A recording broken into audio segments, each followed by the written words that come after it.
Blessed and praised, glorified, exalted, and extolled be the name of the supreme King of Kings, the Holy One. Blessed be He, for He is the first and He is the last, and there is no God besides Him. Strive up towards Him who guides the world through desolate places by His name, Yah, and exalt before His countenance. His name is exalted far beyond all blessings and praise. Blessed be the name of the Holy King of the universe, Yehovah Sabaoth. Hallelujah. Subscribe to the channel.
Shalom. Shalom. Subscribe to the channel. We're going to get started after this song here.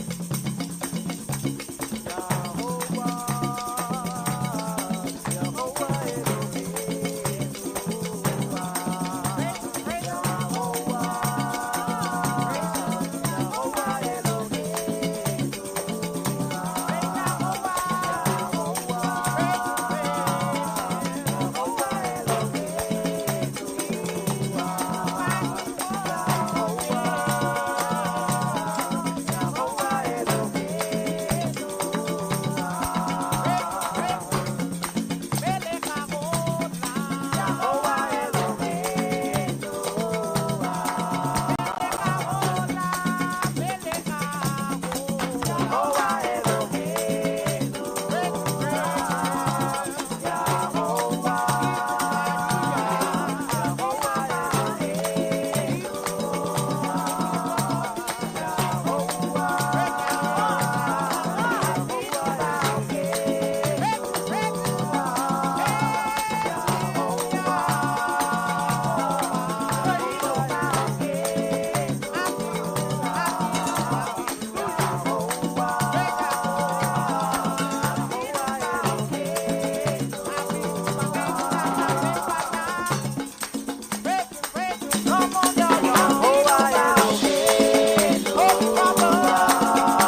Shalom, shalom. Shalom, shalom. Let's get started, fam.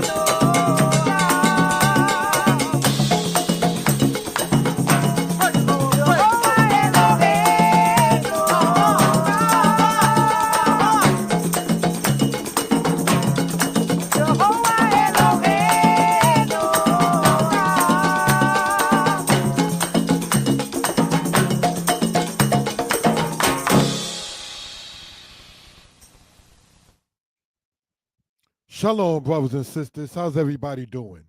We hope, we pray that everybody is well and will be better. For those who were able to watch or follow along, you saw that we partly went into the PowerPoint while the song was going on. That was done on purpose, family, if we will. We just say maybe 25 or so minutes ago ended another presentation regarding a Hebrew class, if we will. And I ended off that class, brothers and sisters, by saying things that were told to me from relatives, elders, if you will, who have been seeing the videos that a brother has been doing. And in light of what they told me, I ended off the previous presentation talking about it. I'm going to start this presentation talking about it on the platforms, Mordeh Yeshaya Torah lessons, Mordeh Yeshaya history lessons, and the Facebook profile, Yeshaya Author Danite, and the YouTube channel, Mordeh Yeshaya Hebrew lessons. There will be no more foul language used as done in the past. In some videos, I've spoken certain words that I wouldn't say in front of many elders, certainly not my mother and father. You understand? And put words in there like in a title by saying explicit language and then taking that off on the Shabbat and then putting it back on after. That's too much work. You understand? It's better off, brothers and sisters, just being a bit more cleaner in language. And these are things, brothers and sisters, that I'm going to do. Taking the advice from people, not even, no disrespect intended, per se in this way of life, but know the way of life. You understand? And the counsel that was given to me from elders that are in my family, who I definitely am going to acquiesce to. Solomon spoke upon saying, the lips of the wise know what is acceptable. So, if those words are words that I hope my child wouldn't use, and brothers and sisters, if those words are not words I care to hear as I get older, then I do not want to leave it on record. So, to the people who do subscribe to the channel, who do support and endorse the channel, it is definitely appreciated. And brothers and sisters, I am open to constructive criticism, and I appreciate such, family, in that particular case. We are on the platform, Mordeh Yeshaya History Lessons, Mordeh Yeshaya Torah Lessons, and the Facebook profile, brothers and sisters, Yeshaya Author Danite, if we will. All right? Let us get into this, brothers and sisters, for reference purposes and what we're talking about. Exodus chapter 1 presentation, family, if we will, right? Giving honor to the Most High. This presentation is brought to you by Danitepublications. We hope and pray that you all are well and will be better. We can be reached at 908-587-4841. Sidebar, I too am looking for a person to help me set up the monitor I have. I bought a computer monitor, brothers and sisters, but I'm a dinosaur in that regard that I don't know what I'm doing. You understand? This is why our brother is open to constructive criticism. So if anybody cares to help me set up the monitor, all right, we can talk about that. 908-587-4841. The microphone that I use, that you may see here, brothers and sisters, the microphone I use was suggested and given to me by a brother and a friend of mine. You understand? The monitor, giving thanks to the Most High, a brother was able to get.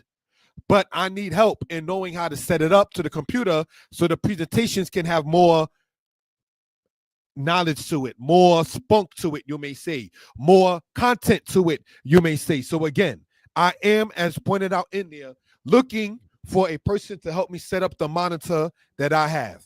Thank you for that, family. Let us continue in this presentation. Brothers and sisters, we ask you to get your pens, your pads, your paper, and to take notes. I am, though it's not generally my custom, am going to keep the camera on me, which is something I prefer not to do in many cases, but in this case, I'm going to. But let's get into, and I ask you to focus on the PowerPoint itself. The Middle Kingdom of Egypt, brothers and sisters, which we're going to be talking about historically, is what a brother has been presenting since, say, 2015, 2016, when the timing of the Exodus occurred. So therefore, what one is saying is that the Exodus did not occur, brothers and sisters, during the time of Ramses.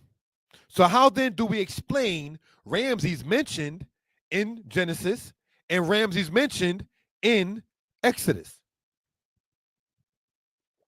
Easy, brothers and sisters. This is referred to as an anachronism. Ramses the first, all the way on down, was doing what you call the New Kingdom of Egypt in Dynasty 19, brothers and sisters. What we attempt to point out is that during the Middle Kingdom, which is during the timing of Dynasty 12, 13, and probably by some part of Dynasty 11, is when the Israelite enslavement and Exodus happened and occurred. All right? So, brothers and sisters, now, if we take it from the Bible in Genesis chapter 15, it says, and he said unto Abraham, know of a surety that your seed shall be a stranger in a land that is not theirs, and shall serve them, and they shall afflict them 400 years. And also that nation whom they shall serve will I judge, and afterward shall they come out with great substance. And thou shalt go to thy fathers in peace. Thou shalt be buried in a good old age. But in the fourth generation, they shall come hither, meaning here again, for the iniquity of the Amorites is not yet full. Brothers and sisters, if I can be heard well and people are in good spirits, please type in the number 4. If I can be heard well and people are in good spirits, please type in the number 4. Thank you for that, family. Genesis 15 by some has been taken to mean that it is speaking about our enslavement over here as Black people in the Western Hemisphere. Such, however, is not the case.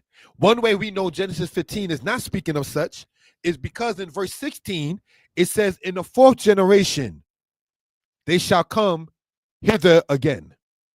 It's been more than 4 generations of people in this Western captivity.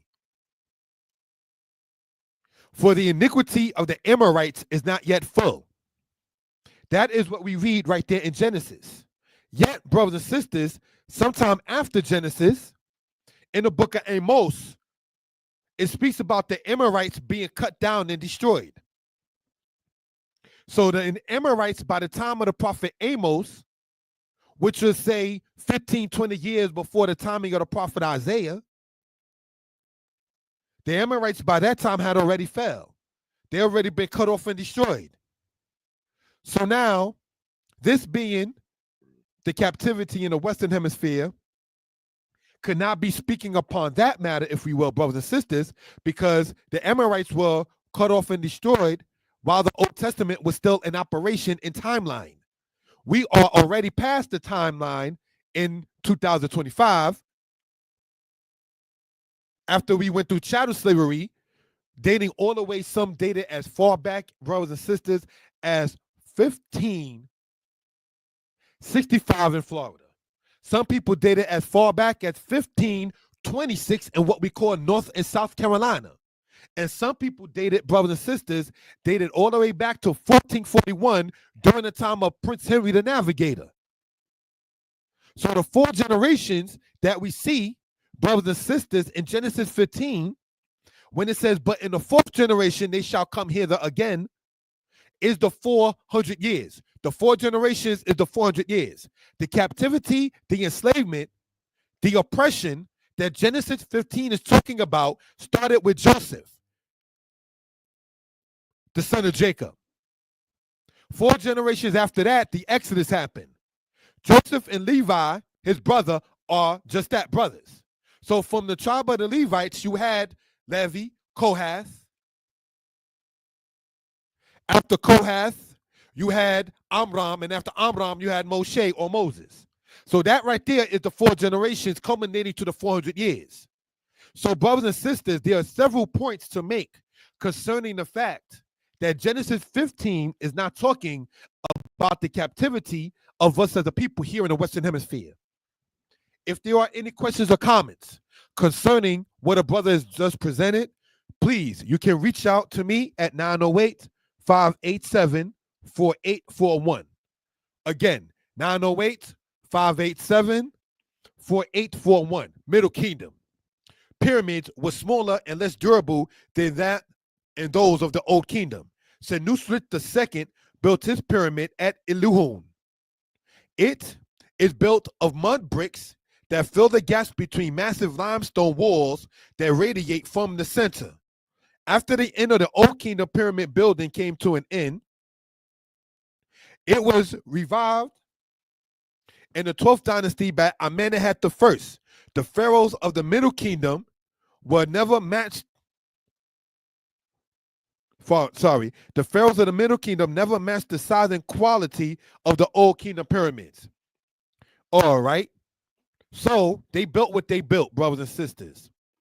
Now, what do we want to point out? The Bible in Genesis talks about the children of Israel not given straw to make bricks. And as pointed out, even for what it's worth in the movie, The 10 Commandments, how can people make bricks without straw? So the bricks was very important, as we can see in Exodus chapter 5. The book of Josephus, book 2, it states that the Israelites were made to build pyramids. So if you take what the Bible says in Exodus 2, and then you take what Exodus 5, and then you take what Josephus says in book 2, you begin to see, brothers and sisters, that the children of Israel were making pyramids from the bricks that they were making from straw. This is why the mud brick pyramids were different than that of the stone pyramids that you see in dynasty of the Old Kingdom. When I was in Egypt, brothers and sisters, back in 2021, I happened to go into the pyramid of Menkaure of Dynasty 4, extremely hot. When you go on a platform, Mordeh Yeshaya History Lessons 2, the number 2, there was a playlist of videos of a brother showing his tour while he was in Egypt. All right, so these are just things, brothers and sisters, we care to bring out for reference purposes. Reviewing this, again, Genesis 15 is not talking about the captivity here in the Western Hemisphere, and we pointed that out historically and biblically. Now, when you go into archaeology and when you go into matters of what we see on the right-hand side, again, Josephus speaks about Israelites making pyramids. The mud brick pyramids of Dynasty 12 was made by the Emu, or the Asiatics. And we're going to talk about the people called the Emu by the Egyptians, who today is referred to as Asiatics. So, brothers and sisters, without any further ado, get your pens, your pads, your paper, and take notes. We're going to take an intermission for about 3 or so minutes. Going to sit there and get something else to drink, and we shall return. Thank you for that, family.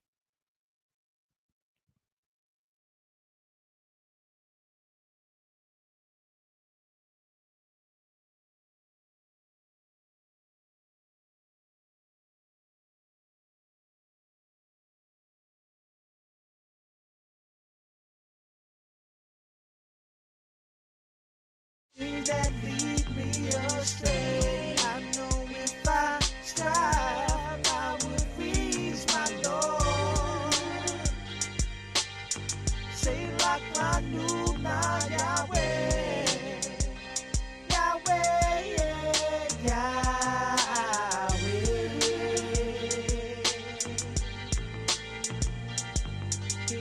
My troubles make me wanna just run away. The pressure is on. What shall I do? I feel like I have nobody, no one to lean on. So I choose you, Heavenly Father. But please don't make me cry.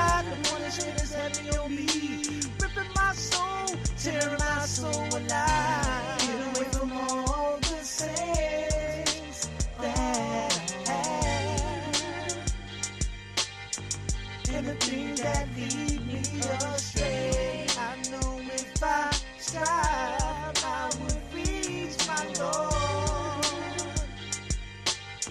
Say like Lanu na Yahweh, Yahweh,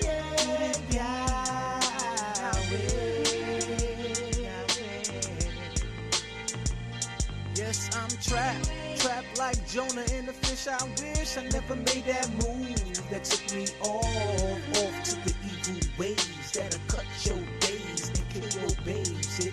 How long will I be crucified? One my king take me alive. Chastise me, but keep me out of the hands of men who wanna see me burnt alive. Get away from all the sins that I have, and the things that lead me astray. I know if I strive, I will reach my Lord. Say like my new Yahweh, get away from all the sins that I have,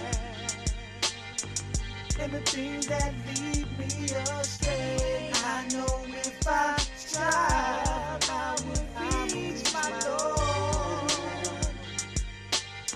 Say like my new Yahweh, Yahweh, Yahweh. Get away from all my sins. Get away from all the sins that I have, and the things that lead me astray. I know if I strive, I would reach my Lord. Say like my new Yahweh, get away from all the sins that I have, and the things that lead me astray. I know if I strive, I would reach my Lord. Forgive me, my Father. Say like my new Yahweh, Yahweh, Yahweh.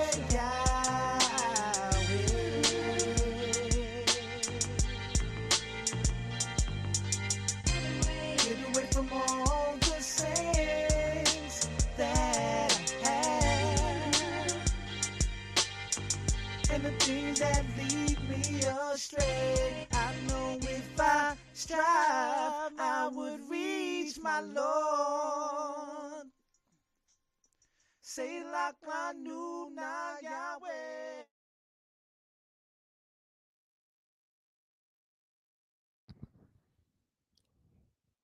Shalom, family. Let's continue in the presentation. Thank you for that. All right. If we will. Going back here in this particular case.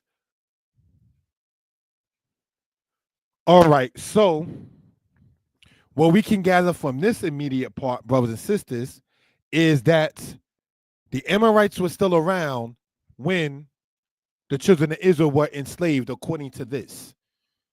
So this captivity that Genesis 15 is talking about, brothers and sisters, is not the captivity that we're speaking of in the Western Hemisphere. Now, if we go biblically to Deuteronomy 28, then yeah, we can sit there and talk about that in that particular case with the captivity here in the Western Hemisphere, but not, brothers and sisters, in regards with Genesis 15. All right, so let's continue if we will. Now, let's look at this, family, right? We have here Avaris. As we see here on this side, we want to show it, if we will, with the laser pointer. All right. We have here Avaris. As we see here, Avaris in this particular matter. All right. We have, brothers and sisters, Goshen, Pithom, Avaris.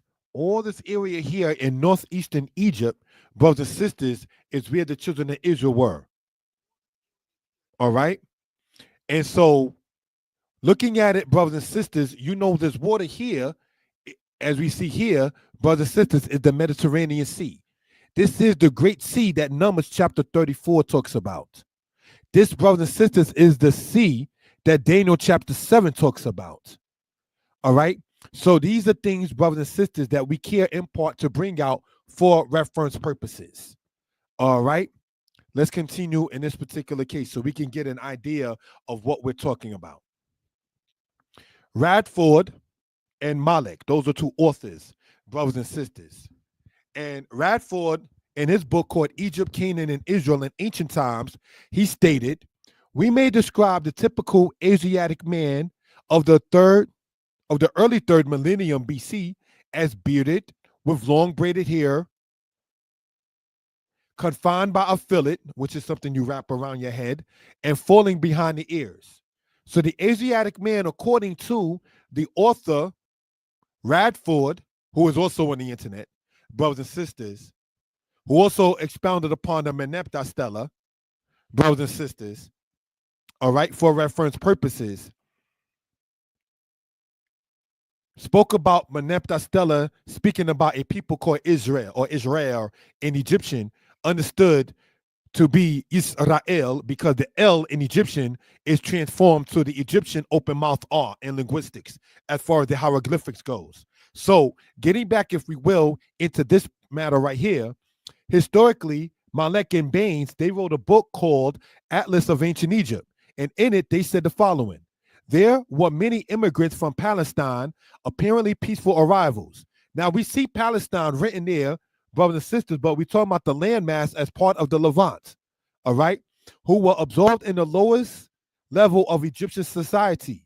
In the later 13th dynasty, the Eastern Delta was heavily settled by Asiatics, including areas that had been completely Egyptian in the 12th dynasty, such as that around Qantir. So where is Qantir, brothers and sisters? When we sit back and look at this, all in this area here, all in this area here that we're going to sit there and show. If there are any questions, please feel free to type it into the chat. All right. Thank you for that, family. Again, we are on Moriah Shire Torah lessons, Moriah Shire history lessons, and the Facebook profile, the Shire Author Danite. I am asking you all, whether you're listening to this live now or will later, get your pens, get your pads, get your paper. Get your pens, get your pads, get your paper. If you really care to know about Israelite history, biblically, and showing external sources. What do I mean external? Outside of the Bible. Taking it from, no disrespect intended, the comfort zone of many, just citing only the Bible, taking it from the designated portion on Sabbath days and showing the actual history of such. What made a brother want to go into that kind of matter and give an honor to the Most High? Deuteronomy chapter 11 speaks about the people knowing about what ancient Israel talked about. So what made a brother want to get into this is sit there and see what did the Egyptians have to say, if we may go there, about what Exodus says about the Egyptians, if we will. You understand? For instance, we're going to talk in part about a people referred to as the Hyksos, the Hekakasu, rulers of foreign lands, shepherd kings. But did these people who were called Hyksos call themselves that? No. Did the people who were called Hebrews call themselves that? Only in addressing themselves to others. Just like many people in Africa, from Africa, primarily Western Africa, just tell quote unquote Black Americans, oh, I'm African. Like, what part may I ask? Because people might be personal. Okay, may I ask? Oh, West Africa. Okay, what part may I ask? Oh, Ghana.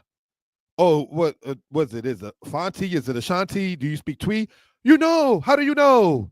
See, they went all the way from just saying Africa to West Africa to saying Ghana. And then once you identify a linguistic matter, then it's like, oh, how you know? And that's the kind of stuff that made me want to get into this kind of matter right here, if we will, brothers and sisters. They didn't expect people maybe to know or care about certain things, to want to get quote unquote into certain things, if we will. So, brothers and sisters, taking it from there, if we will, right? The area that we just showed on the map is what we're going to be reading about here, as has been read in the book of Exodus for quite some time. Pitom, mentioned in Exodus chapter 1, is Piatum in Egyptian. Rameses is the Avaris, which was before known as Pi or the Amse. It was called Hutwawet. Hutwawet was a part of where the Israelites was at and what they built. The Bible calls it Ramses, same land, brothers and sisters. So when we read Ramesses in Exodus and before that in Genesis, the Egyptians refer to that same area as Hutwawet. Same land, but the author at the particular time was calling it Ramses in what you call an anachronism. If I were to say New Amsterdam, aka Manhattan, I'm talking about it when the Dutch called it that. I'm talking about it when the people of the English that colonized the island afterward called it such. You understand? And so, let us look, if we will. It says in the Bible in Exodus, and the Egyptians made the children of Israel to serve with rigor. In the Hebrew, it says this on the right-hand side. Abidu mitzrayim et bnei Yisrael befarek. Now let's look, if we will, right?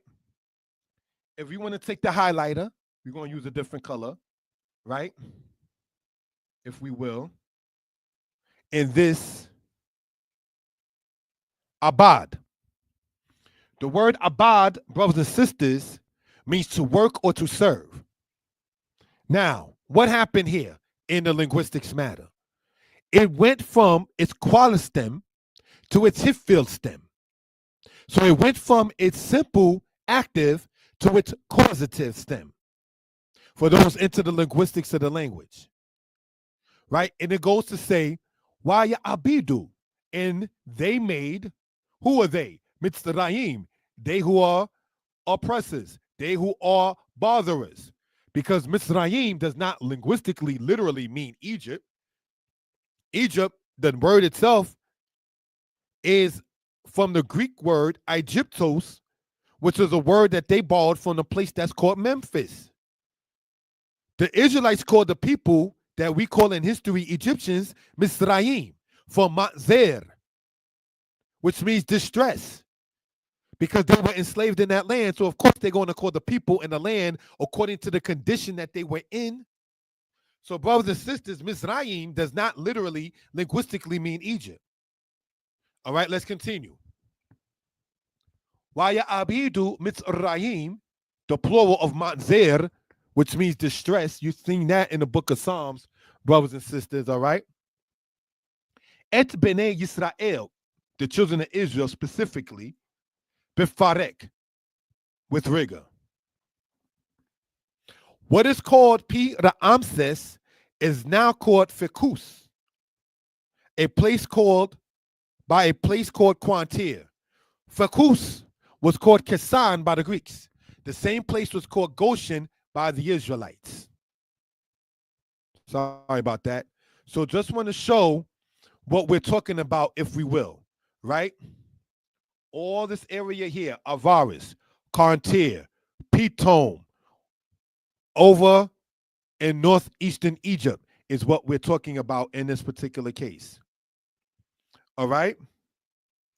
So, looking at it, brothers and sisters, if we will, right? In this particular case, I want to just do this real quick, if I may. Thank you for that, family. Right? Again, we're asking you to get your pens, your pads, your paper, and to take notes.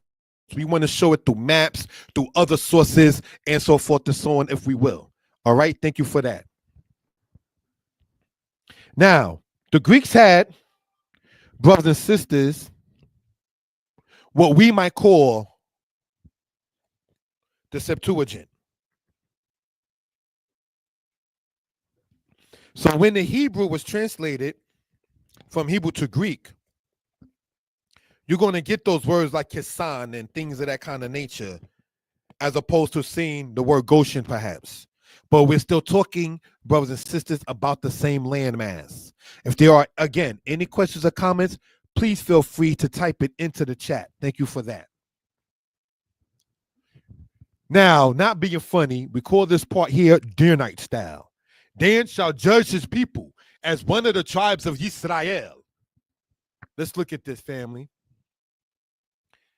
I took the liberty to make the notes myself from different sources and books, right? Egypt of the Pharaohs, we're going to read this book right here. On page 157, for those who happen to have the book, you can follow along, if you will. This is not on PowerPoint, brothers and sisters, like typed out. This is reading directly from the book itself. All right, on page 157, family, we see the following. It is doubtless impossible to suppress the erroneous usage of the word Hyksos, as though it referred to a special race. But it should be borne, in other words, carried in mind, that the Egyptians themselves usually employed for those unwelcome intruders the term Amu, A-A-M-U, which we translate with rough accuracy as Asiatics, and which had much earlier served to designate Palestinian captives or hirelings residing in Egypt as servants. The Amu, brothers and sisters, mentioned in this book here, Egypt of the Pharaohs, brothers and sisters, working in Egypt as hirelings or servants. Did not the woman say to whom she didn't know was Moses' mother, I will give you the child and you'll nurse it and I'll give you your wages and so forth? Did you know, brothers and sisters, about that in that particular case? That this Amu that we're talking about, in part, were the Israelites. We just spoke about, if we will, the Amu, say in this particular case, in this book here, if we will, right? And so forth. Don't know if it's shown the way the screen is with that part. But we're going to go into another book, Ancient Egyptian Literature. All right? If we will. On page 224. This is the book here in this particular case. All right? Ancient Egyptian Literature, Volume 1. On page 224, we see the following. Thank you for that, family.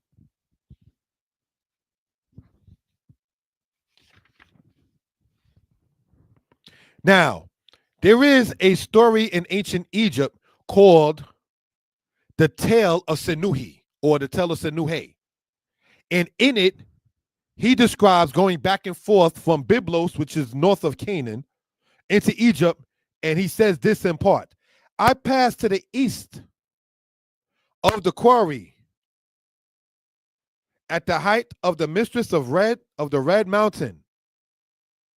Then I made my way northward. I reached to the walls of the ruler, which were made to repel the Asiatics and to crush the sand-fears. The walls of the ruler, brothers and sisters, was a way the ancient Egyptians in Dynasty 12, starting with Amenemhat I, built as a chain of fortresses to, quote, keep out the Asiatics that were going into the land of Egypt. So what do we want to point out in this particular case? Let's go, if we will, brothers and sisters, to another book, Asiatics in the Middle Kingdom, meaning the Middle Kingdom of Egypt, brothers and sisters, which is this book here. And we're going to read a couple of parts of it. Thank you. Page 11, in part, says this. West Semite is used here, meaning used in this book as a very broad linguistic term, which, depending on the period, can encompass Amorites and Canaanites. Now, did we not just read about Amorites, brothers and sisters, in the Bible, in the book of Genesis? Yes, we did. So, West Semite, according to this author here, speaking about ancient history, is saying that the term West Semite can mean either the Amorites, the Canaanites, as well as Israelites, Phoenicians, Moabites, etc. So this author does not deny the existence of the children of Israel. See, there's a difference between scholastic matters and philosophical matters. What do I mean? A philosophical matter can say something like the children of Israel never existed. A historical matter, such as pointed out in this book right here, cannot sit there and say such. If we were to sit there, as some do, and say, let's look at the Egyptian record to see if they were ever slave masters of the Hebrews, if they were ever slave masters of the Israelites, then you got to sit there and know what name would they have called the Israelites. The Israelites in the time they was in Egypt, correct me if I'm wrong, had the ability to read. The black man, woman, and child in the Americas in slavery did not have the ability to read English, right? So now, they knew they were the children of Israel while they were enslaved in Egypt, though they were called different names, as pointed out in the book that we just read. Amu, Asiatic, if you will. We want to, brothers and sisters, go over another matter in a book, A History of Ancient Egypt, this book that you see right here, on pages 185 to page 186. And let's see what it says in that particular case.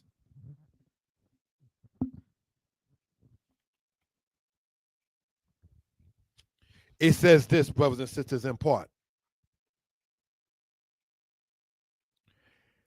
This name, we're talking about the Hekakasu or the Hyksos, this name gives no indication of race or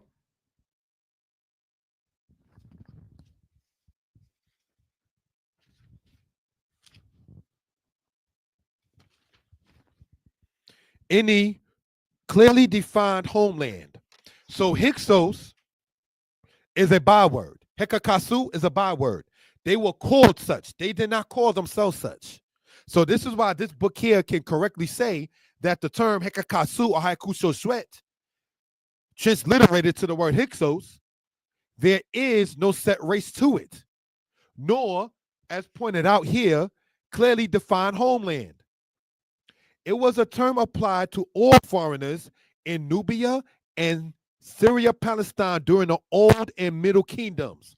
People thought, and I say this not to be funny or arrogant, that I was kind of bugging or I was kind of losing my mind when I said that the Hyksos in part were Nubians.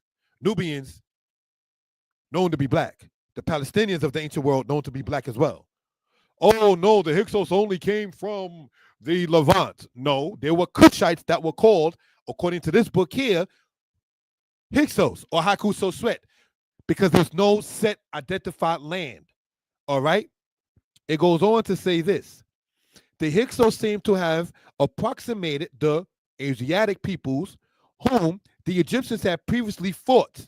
The Amu, Setjetu, the Metiju of Asia, or the Retjenu. This is, brothers and sisters, the terms that the people were called. Retjenu, Amu, Setju. And so, brothers and sisters, these people who were called such did not call themselves such. Just the same, way out there, you might say, sidebar. The people we call Greeks did not call themselves Greeks.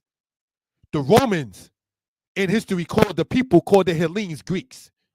The people called Greeks called themselves Hellenes, where you might get the term Hellenism from. But the people called Greeks didn't call themselves that. These terms that we just read, these people did not call themselves that. So it is bias in poor scholarship, brothers and sisters, to sit there and ask Israelites or anybody else for that matter I want to see where it says Israel inside of the record. We enslaved the Israelites. Because remember now, the Egyptians had names appointed for those who are not of their own people in their own nationalistic way. Numerous Egyptian texts dating throughout the second millennium BC tell us that the Asiatics, Amu, the most common appellation employed by Egyptians for people coming from the region of ancient Syria, Palestine, like this book here, Ancient Syria, Palestine, all right, pointed out, like all prisoners of war or foreigners, to service to the Egyptian crown and temples. Who did Joseph serve, if not the priest, Potiphar?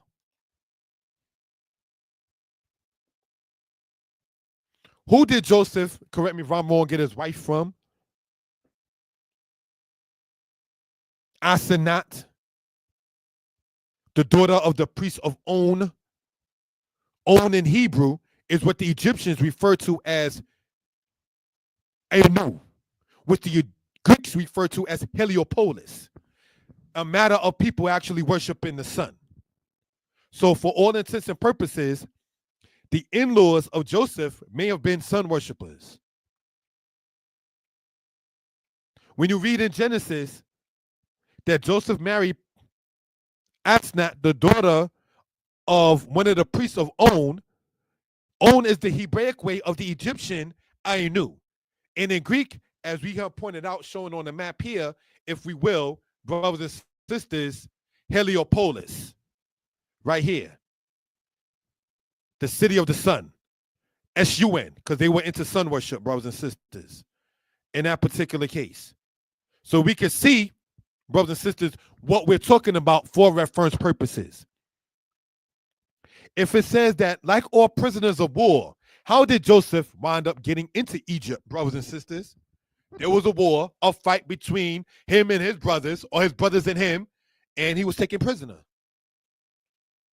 It was not uncommon in that case. Remember, the brothers in the book of Genesis says, oh, there go some Ishmaelites on their way to Egypt. So even the brothers of Joseph, living foul, they knew about the trade of people between Ishmael, Midianites, and the Egyptians. When you go for your own record into the book of Joshua, it says the actual sale of Joseph was done by his two blood brothers, Gad and Judah. That the people that we're speaking of, Joseph himself, was sold by two brothers of his, Gad and Judah, to Ishmaelites who were, according to the brothers in Genesis, on their way to Egypt. So now when we read right here, Oxford History of the Biblical World by a guy named Coogan, edited by such, if you will, and if it says there, it says people coming from the region of ancient Syria, Palestine, like all prisoners of war, Joseph in Genesis was a prisoner of war, taken and sold to the Egyptian courts.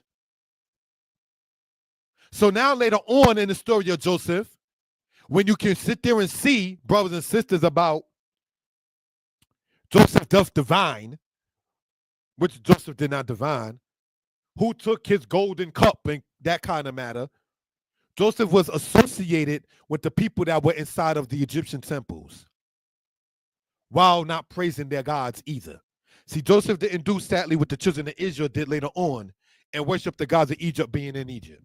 So these things, brothers and sisters, we do care to sit there and bring out for reference purposes. All right? Any questions or comments? Please feel free to type it into the chat. Thank you for that, family.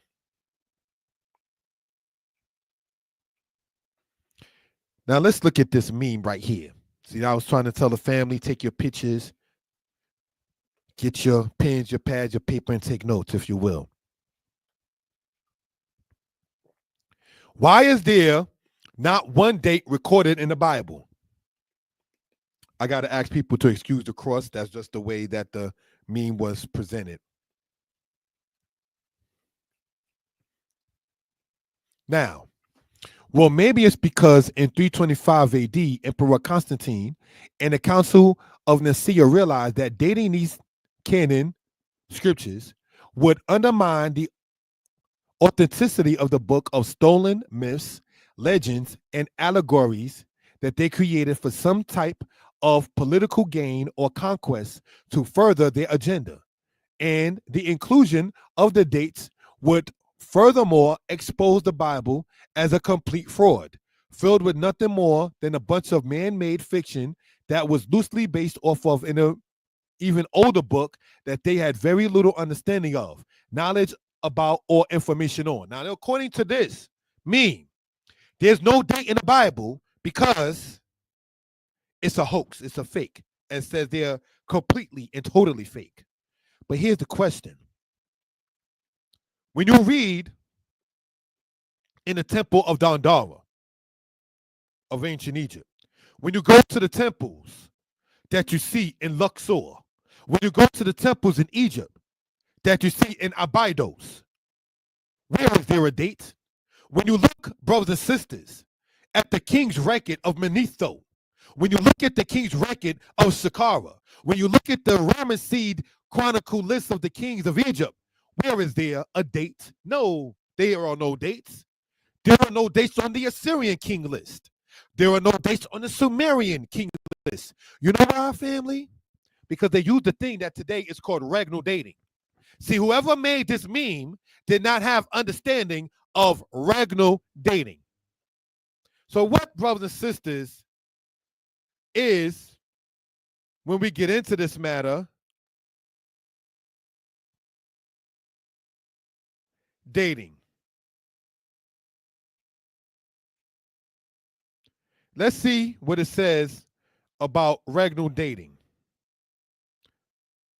Regnal dating is a method of dating events based on the year of a monarch's reign. The word regnal comes from the Latin word, which means you got to know linguistics. The word regnal comes from the Latin word regnum, which means kingdom or rule. Regnal dating is a method of dating events based on the year of a monarch. And we know a monarch is a king. Brothers and sisters. So now, this is why you don't see 280 BCE, 254 BCE next to the Caesar's names. That's why you don't see 1582 BCE next to the Egyptian ruling names. This is why you don't see 740 BCE next to the Assyrian king's names. When you read in the Bible and it says, and it came to pass in the year of King such and such, that's the dating right there. It's called, as we pointed out, looking it up online, regnal dating. Do some research before you take a shot against anybody. Whoever made this meme did not understand what regnal dating was. So your question, if you would have did some research, would have not had to been asked. You would have came with a PowerPoint maybe in a presentation as opposed to a question. Why is there not one date recorded in the Bible? So, brothers and sisters, in 325 AD, that's not what Constantine would have referred to it as. Because when we start talking about BCE and AD, the timing we now call 325 AD was not called 325 AD in the time of Constantine. That dating system that we talk about, such as 325 AD, did not come about until we start talking about 525 AD. When you look about the calendars with the bishops and the cardinals and things of that kind of nature. So these things, brothers and sisters, that we care to bring out for reference purposes, we are asking you already, get your pens, your pads, your paper, and take notes. And this so-called Bible has been used to start wars, enslave, and crucify people ever since. Brothers and sisters, the ancient Egyptians, which some of these people who endorse this kind of meme or said to be into, ancient Kemet, ancient Sematawi, ancient Deshret, was about having wars. The ancient Egyptian custom was to cut off the right hand of people in war. That is documented inside of Egyptian records. Merneptah, brothers and sisters of Dynasty 19, gave thanks to his gods for going against certain nations in the East in war. So these things, brothers and sisters, we care to bring out. So when this says in this so-called Bible has been used to start wars, brothers and sisters, people start wars. Be prepared for when war comes. Stop making silly memes with false dates, misinformation, and saying that a book started a war. No, it did not, brothers and sisters. All right? So let's continue in this, if we will. The book of Exodus 1. Get your pens and paper. The portion called Shemos means names. It picks up after the death of Joseph when the Israelites are still in the land of Egypt.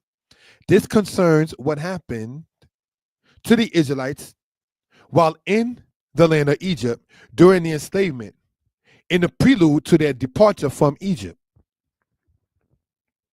Let's continue, family. Thank you for joining us in this presentation. We hope and pray that you are well and will be better. This is brought to you by Danitepublications, and Danitepublications is brought to you in love. I am open for constructive criticism, and I am seeking help. I can be reached at 908-587-4841. I need help. Somebody to help me set up my monitor. I bought a monitor, and I need somebody, give me a call or so, to help me know how to set it up, because I don't know what I'm doing. I'm a dinosaur in that particular case. So if you can reach out to me, going to show the number better, sorry, 908-587-4841. All right. In that particular 908-587-4841. Sorry about that. In that particular case, you do too see the number across the screen in this particular matter.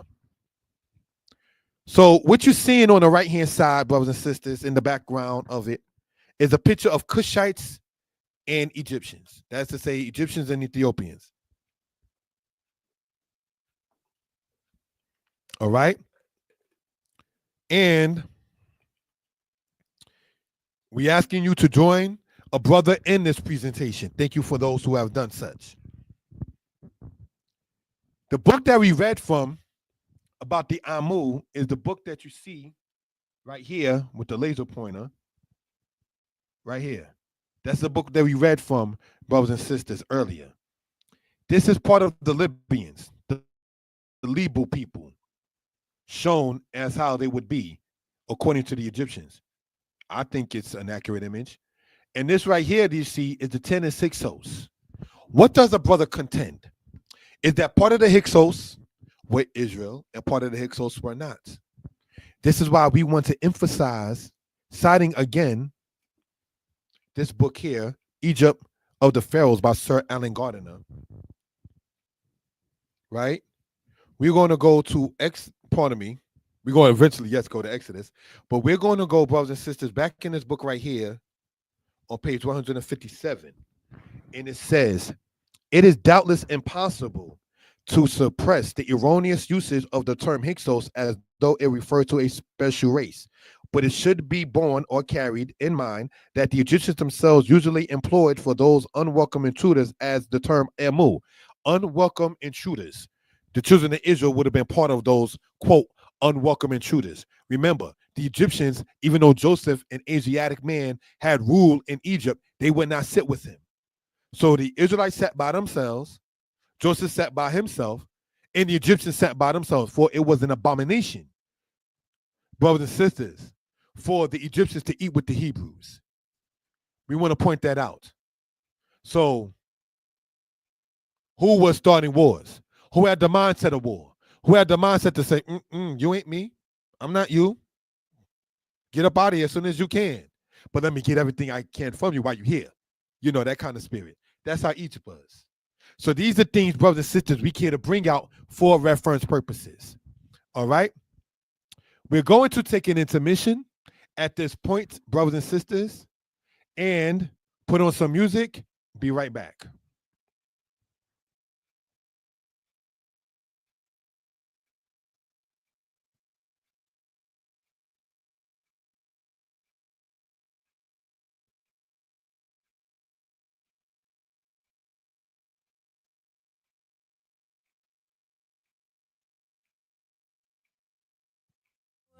Yahweh created the heavens.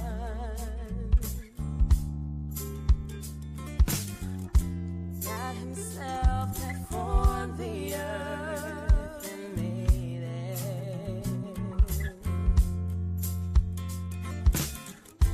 He hath established it and created, not in vain, not in vain.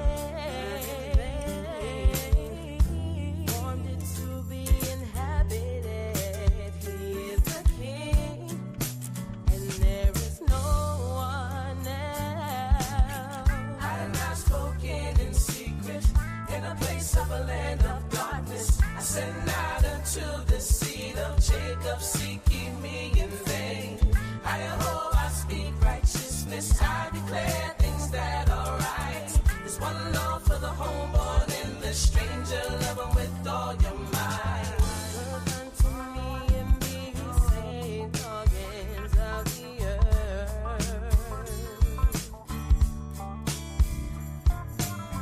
For I am Yah, and there is definitely no one else.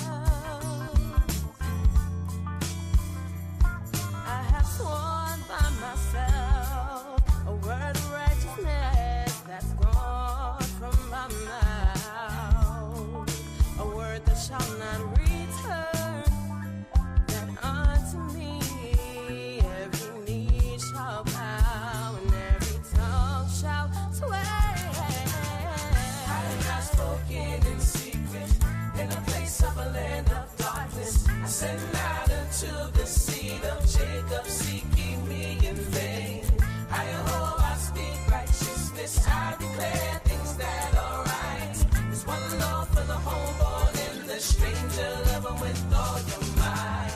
Yahweh shall the seed of Israel be justified, and shall glory, glory in Yahweh shall the seed of Israel be justified, and shall glory, glory in Yahweh shall the seed of Israel be justified, and shall glory, glory in Yahweh shall the seed of Israel be justified, and shall glory, glory.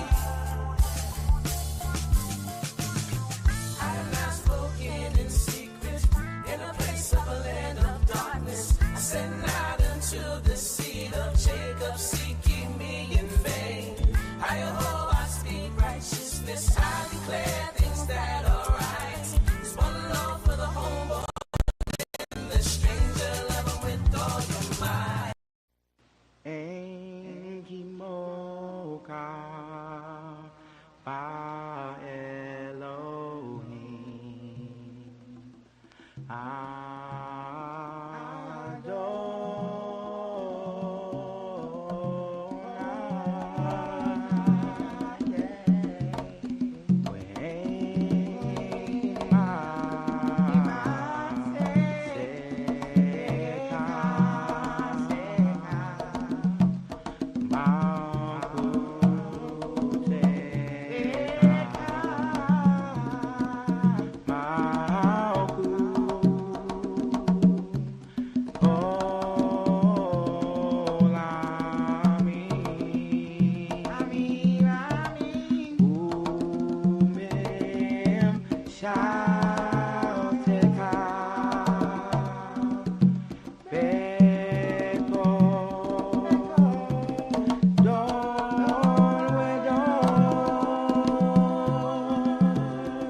We're going to get started again after this, family. Thank you.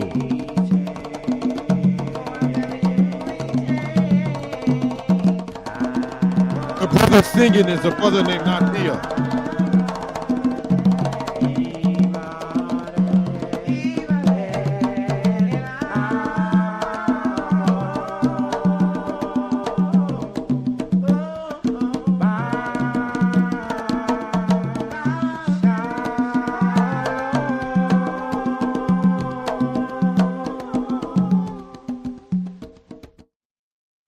Shalom, shalom. Hopefully everybody is well and will be better.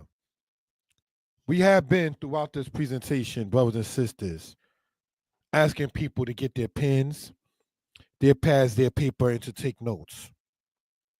And unlike is the custom on this platform, I'm going to show the camera.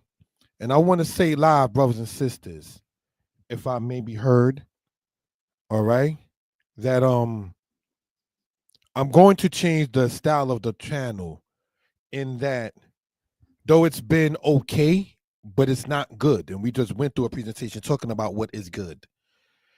My immediate family, elders, that is, whom I've been around more and speaking with more and so forth and so on, were saying to not use profanity and then having to take it off on the Sabbath and then upload it back up and all of those kind of things. So on the platforms, Mora Yeshaya Torah lessons, Mora Yeshaya history lessons, and Mora Yeshaya Hebrew lessons, and the Facebook profile Yeshaya Author Danites, as well as Mora Yeshaya Old Testament, which is a channel that I don't use much. There will be no more language, say, of profanity used in this particular case. The elders in the family were saying there's a point to be made without having to be disrespectful to self, and so forth and so on. So I definitely take the wisdom in that particular case. All right. So, brothers and sisters, without any further ado, okay, we're going to stop the camera in this one. And let us, if we will, pull up the PowerPoint and continue in this particular matter. Thank you for that, brothers and sisters. All right. We on the platform, Mora Yeshaya Torah lessons, Mora Yeshaya history lessons, and Yeshaya Author Danite, the Facebook profile. Let's go on. Tijenu, Libyan. How does that become important in what we're talking about? Were these part of the people, brothers and sisters, that in part was referred to as the Hyksos, if we will? We already discussed, brothers and sisters, while many Israelites have stated that the Hyksos were Israelites, the Hyksos in part were Israelites, and Israelites in part were Hyksos. These are things we care to bring out for reference purposes. Correct me if I'm wrong. There is, to date, no record of a people calling themselves Hyksos. So it is through the process of elimination and deduction that we arrive to the understanding of knowing when the said people who were called Hyksos went into Egypt. Hyksos being the rulers of the Amu, if you will. So they went into Egypt, brothers and sisters, during what you call the second intermediate period, if you will. And by the time you get toward the Middle Kingdom, they began to get some kind of clout or some kind of prestige, if you will. And as time went on, brothers and sisters, when we begin to sit there and look at it, the children of Israel were enslaved and left. We read earlier in the story of Senuhi from the Middle Kingdom of Egypt that the, quote, walls of the prince were built to keep the Asiatics out of Egypt. Why would the Egyptians feel they need to build a matter of a fortress?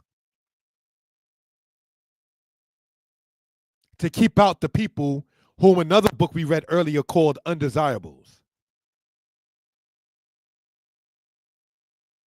In case war were to happen. as we read about in another book, brothers and sisters.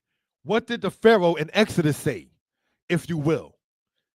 Let us deal wisely with them, lest they fall out without any war, and they join on to our enemies. So the Pharaoh in the book of Exodus chapter 1 was known for having enemies. Who were the enemies of the pharaohs that we see in the book of Exodus? Other African nations. Other brothers and sisters, nations that come from the Levant. Because the people called the Canaanites, brothers and sisters, in part, were the Amu as well. Though they were of the Hamitic line, they were referred to, in English, were referred to as Asiatics.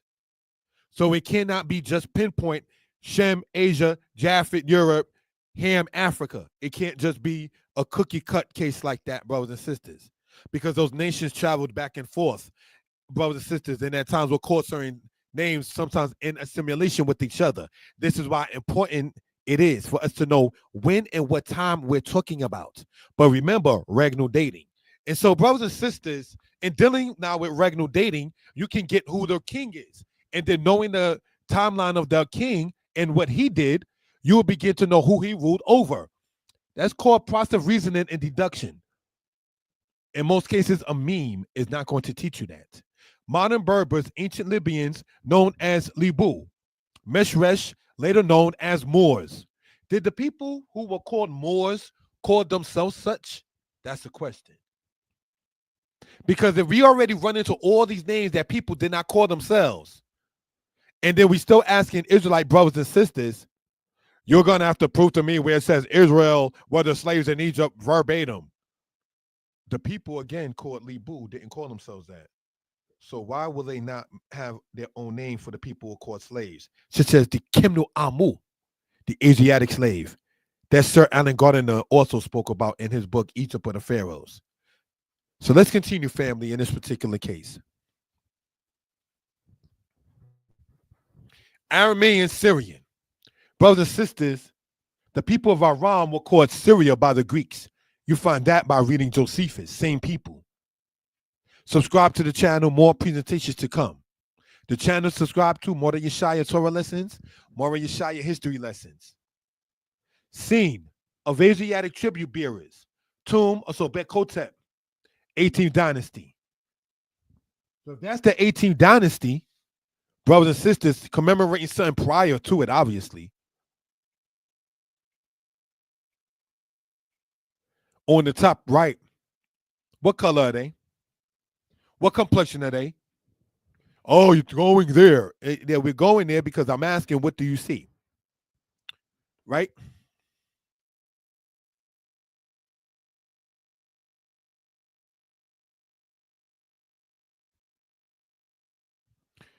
We may describe the typical Asiatic man of the early third millennium BC as bearded with long braided hair confined by a fillet and falling behind the ears. Asiatic man with a fillet on, which is like a wrap that you put on, with long braided hair and a fillet falling behind the ears. Who are the people, brothers and sisters, that we see here in that particular case? Do they not have on a fillet? Does it not say Asiatic tribute bearers? Are these brothers and sisters the Arameans that were related to the Israelites in part? Did not the Israelites and the Arameans sometime after the Exodus have war? Did not the Aramean king go to war against the king of Israel, Ahab? Yes. So these are things, brothers and sisters, that we care to bring out for reference purposes. Let's continue, family. Now, Torah, Exodus chapter 1, verse 1. Now these are the names of the children of Israel, which came into Egypt, every man and his household came with Jacob. Reuben, Shimon, Levi, Yehudah. Behold the son, hearing, joined, and Yah is praised. Yisachar, Zebulun, Benjamin. There is a reward, habitation, and son of the right side. Dan wa Naftali, God wa Asher, judge and mighty and wrestling, my wrestling, and troop and happiness. The names of the 12 tribes translated. And all the souls that came out of the loins of Jacob was 70 souls, for Joseph was in Egypt already. So Joseph being in Egypt already did not disavow him from where he came from. He told his brothers, go and tell my father. Pharaoh didn't become his father. Well, you know, you're just in his land now, so you know it is what it is. No, Joseph knew, don't leave my bones here. When you leave Egypt, take my bones with you. Don't leave me buried in here. So, brothers and sisters, these are things we care to bring out for reference purposes. And Joseph died, and all his brethren, and all that generation. And the children of Israel were fruitful and increased abundantly and multiplied and waxed exceedingly mighty, and the land was filled with them.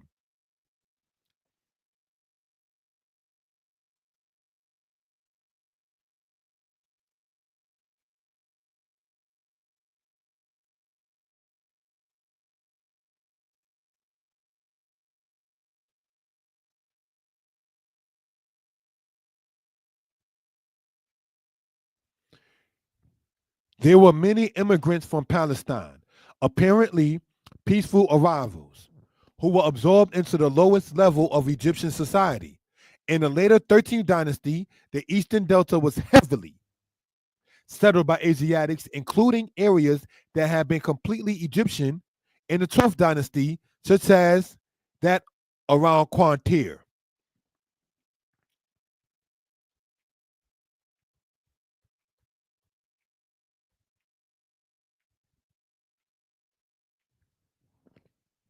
And the children of Israel were fruitful and increased abundantly and multiplied and waxed exceeding mighty, and the land was filled with them. Were the Israelites part of those peaceful arrivals that you might see on the wall of Kemun-Hotep of Dynasty 12, which many take to be, quote, the picture of the Hyksos going into Egypt?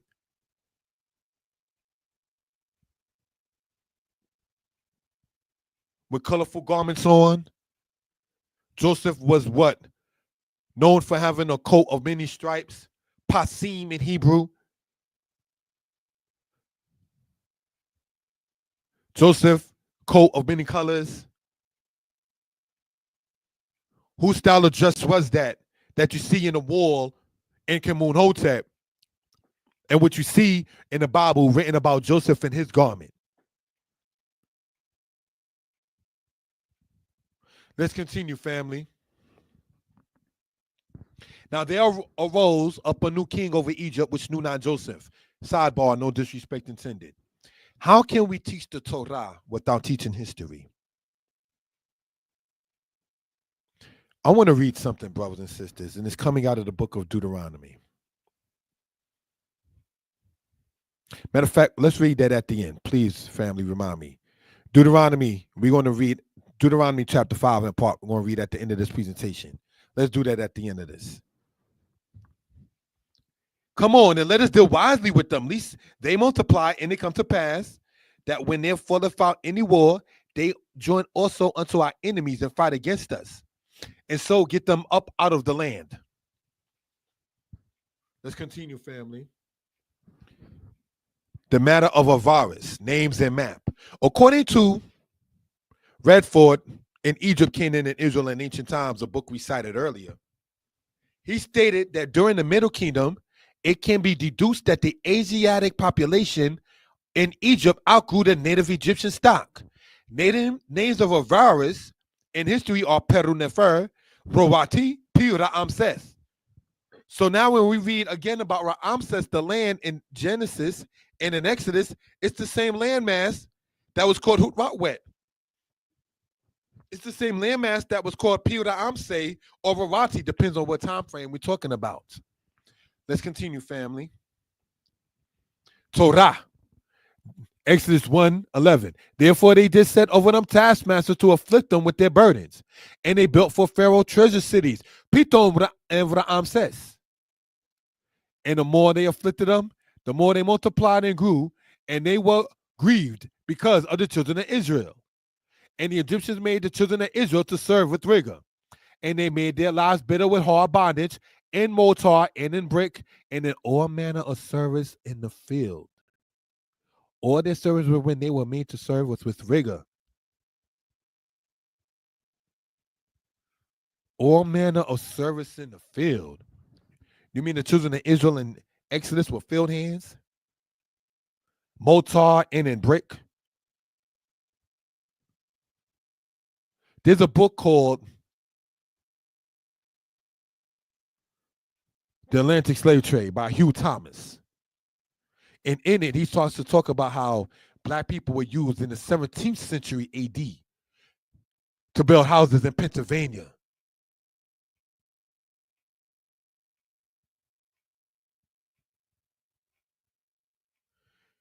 Line upon line, precept upon precept. The Lord will send you back into Egypt again in ships. So when we were building things in this new Egypt, not to be confused with the prophecy in Genesis chapter 15 again, but rather Deuteronomy 28, or rather to Leviticus 26, where Israel was scattered and the sword was sent after the house of Israel, while gathered together within our enemies' lands.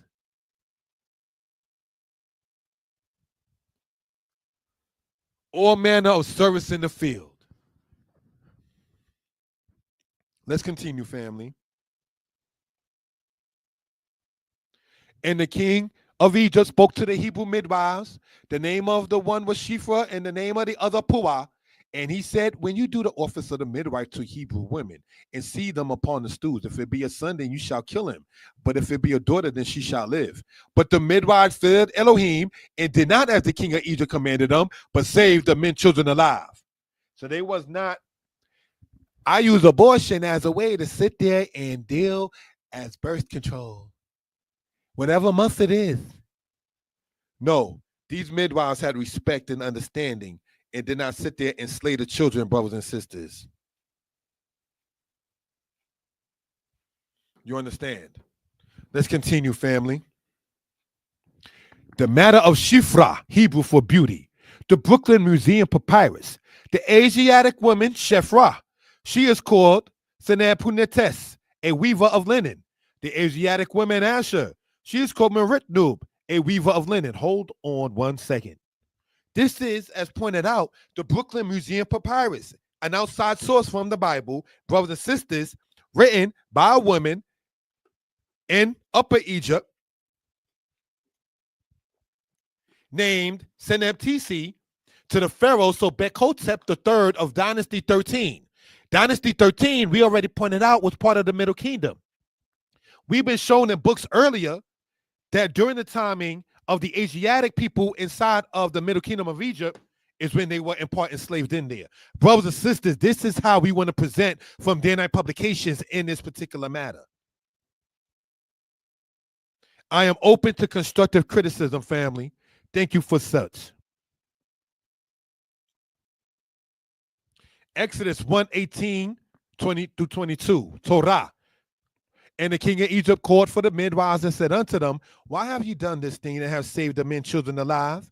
And the midwives said unto Pharaoh, because the Hebrew women are not as the Egyptian women, for they are lively and are delivered ere the midwives came in unto them. Therefore Elohim dealt well with the midwives, and the people multiplied and waxed very mighty. Don't sit there and say you can't go against the grain. Don't say that you can't do even what Public Enemy back in the 1980s was saying, fight the power. Don't say you just gotta acquiesce. You just gotta conform. You just cannot resist. In the first Egypt, the children of Israel, the women, were resilient. In the second Egypt, the children of Israel, the women, were resilient. It was not all, I says the great Pharaoh, and in second Egypt, the boss master said, it wasn't all like that, brothers and sisters, with every single body. Because, for instance, when you go into this part right here in your own time, you can go into a book called The Ancient Near East in Text and Pictures, edited by Pritchard, James Pritchard, Volume 2. You understand? You can go into that kind of book or that book in that particular case, family, in that particular matter, right? And in it, brothers and sisters, the woman Seneptisi is complaining about her slaves, which has over 40% names identical with Hebrew of their own national names. So if she was in Upper Egypt, which is Southern Egypt, and we already showed that the children of Israel primarily were in Lower Egypt or Northern Egypt, that means that the population of Israel, when it says in the Bible, was filled with them, was not made up. You understand? So let us continue, brothers and sisters, in this particular case. All right?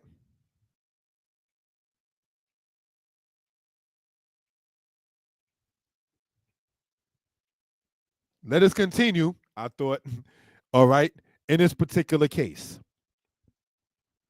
We want to close out, but have a conclusion, if we will, in this particular matter. What made me want to get into this particular portion? Most of the congregations in Israel were doing a portion called Shemot last Sabbath. And it motivated me to want to get the notes together to present a matter biblically, historically, linguistically about Israel in the land of Egypt.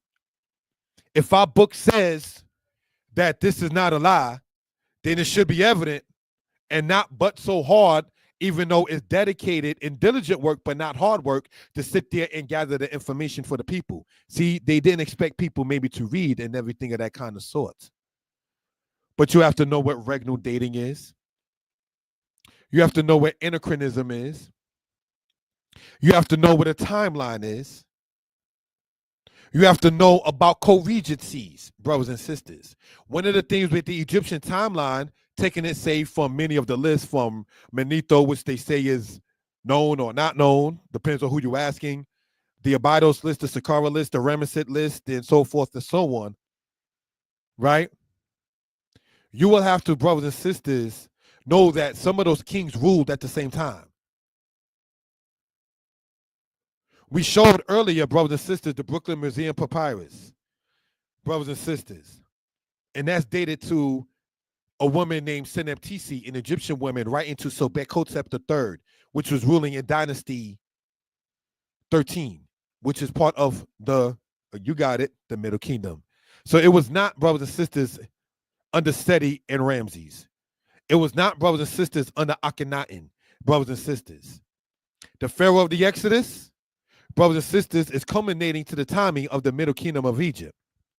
For those who are interested, stay subscribed to the channel, comment, like, share. Let us know what you think. Let us get into this. I can be reached again at 908-587-4841. Family, as pointed out earlier, I have a monitor now because I want to make the presentations even more interesting and better. But I need somebody to reach out to me because I need help being a dinosaur and how to sit there and do such. So I appreciate the support that brothers and sisters, elders have been doing. Continue to do so. Let me know how I could be a help to you. If you subscribe to my channel and you see I did not subscribe to yours, I apologize. Send me a text and let me know, hey, brother, I subscribe to your channel so then I can see it and then subscribe to yours. It's about one hand washing the other with clean soap, not just promote my channel. Good day. No, you need to find out how to be a help to others as well. It's not about big eyes and little U's. It's about a teamwork effort. And giving honor and praise to the Most High, we close this presentation. Shalom, family.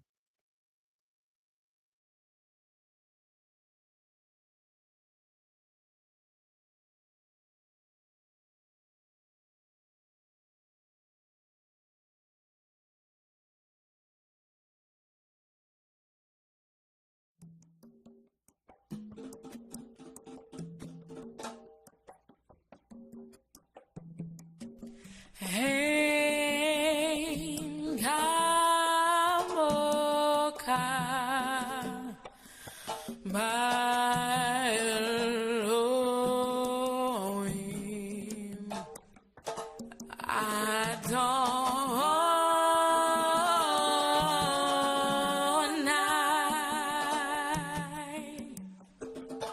where aim came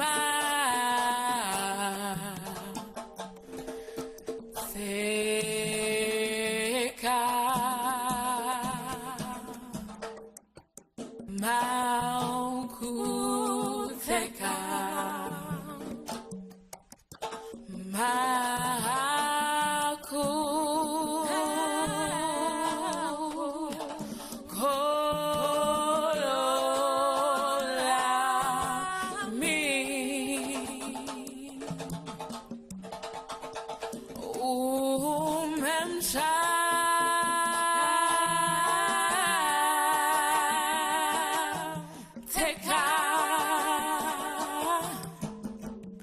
Mekol